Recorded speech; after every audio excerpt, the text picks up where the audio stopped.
मैं वो हूँ जो सब कुछ दिखाता है, तस्वीर जरिए नजर। अगर मैं ना हूँ तो कंप्यूटर बोल तो सकता है मगर दिखा नहीं सकता। मैं कंप्यूटर का दिमाग हूँ। हर हिसाब, हर हिदायत, हर फैसला मेरे अंदर बनता है। मेरे बगैर सिस्टम सिर्फ खामोश मशीन है। मैं अल्फाज को जिंदगी देता हूँ।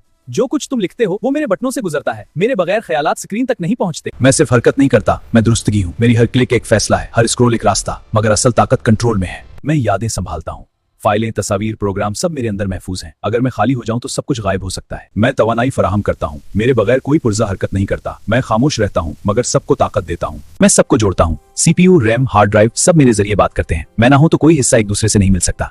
मैं वक्ती याददाश्त हूँ। जो काम अभी चल रहा है वो मेरे अंदर महफूज रहता है। जितना मैं ज्यादा हूँ सिस्टम इतना तेज चलता है। मैं दुनिया से राब्ता कराता हूँ। इंटरनेट, ईमेल, ऑनलाइन गेम सब मेरे जरिए जुड़ते हैं। मैं ना हूं तो कंप्यूटर तनहा रह जाएगा। मैं डिजिटल को हकीकत बनाता हूँ। जो स्क्रीन पर है उसे कागज पर मुंतकिल करता हूँ। मेरी बदौलत ख्यालात हाथ में आ जाते हैं। अगर हमारी मेहनत ने आपके चेहरे पर मुस्कुराहट लाई है, इस इल्म को शेयर करें और सब्सक्राइब